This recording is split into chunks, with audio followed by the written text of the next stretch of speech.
ಆಪತ್ ಬಾಂಧವ ಸಮಾಜ ಸೇವಾ ಸಂಘ ಸುರತ್ಕಲ್ ಇದರ ವತಿಯಿಂದ ಕುಫಾರ ಸೆಕ್ಟರ್ ಬಾರಮುಲ್ಲದಲ್ಲಿ ಕರ್ತವ್ಯ ನಿರ್ವಹಿಸುತ್ತಿರುವ ವೀರ ಯೋಧ ಹವಲ್ದಾರ್ ಪೃಥ್ವಿ ಶೆಟ್ಟಿ ಅವರ ಸುರತ್ಕಲ್ನ ಮನೆಯಲ್ಲಿ ದೀಪಾವಳಿ ಹಬ್ಬ ಆಚರಿಸಲಾಯಿತು। ಈ ಸಂದರ್ಭದಲ್ಲಿ ಯೋಧ ಪೃಥ್ವಿ ಶೆಟ್ಟಿ ಅವರ ಪತ್ನಿಯನ್ನ ಗೌರವಪೂರ್ವಕವಾಗಿ ಸನ್ಮಾನಿಸಲಾಯಿತು।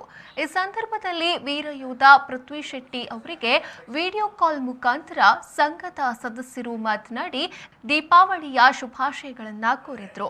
ಕಾರ್ಯಕ್ರಮದಲ್ಲಿ ವೀರ ಯೋಧ ಪತ್ನಿಯ ತಾಯಿಯಾದ ಶಶಿಕಲಾ, ಪತ್ನಿ ದಿವ್ಯಶ್ರೀ, ಮಗ ಅಯಾನ್ಶ್, ಎನ್ಎಂಪಿಟಿ ನಿವೃತ್ತ ಉದ್ಯೋಗಿ ನಾರಾಯಣ್ ನಾಯಕ್, ಆಪತ್ ಬಾಂಧವ ಸಮಾಜ ಸೇವಾ ಸಂಘದ ಗೌರವ ಸಲಹೆಗಾರ ಹಾಗೂ ಗೋವಿಂದಾಸ್ ಕಾಲೇಜಿನ ಪ್ರಾಂಶುಪಾಲರಾದ ಪ್ರೊಫೆಸರ್ ಕೃಷ್ಣಮೂರ್ತಿ, ಸ್ಥಾಪಕಾಧ್ಯಕ್ಷ ಉಮೇಶ್ ದೇವಾಡಿಗ ಇಡಿಯಾ, ಸಂಘದ ಉಪಾಧ್ಯಕ್ಷ ದಯಾನಂದ ಕೃಷ್ಣಾಪುರ, ಸಂಘಟನಾ ಕಾರ್ಯದರ್ಶಿ ಸರೋಜಾ ತಾರನಾಥ್ ಶೆಟ್ಟಿ ಕಟ್ಲಾ, ತಾರನಾಥ್ ಶೆಟ್ಟಿ, ಗೀತಾ ಕೃಷ್ಣಾಪುರ, ಮಾಜಿ ಸೈನಿಕ ಲೀಲಾಧರ್ ಕಡಂಬೋಡಿ ಉಪಸ್ಥಿತರಿದ್ದರು।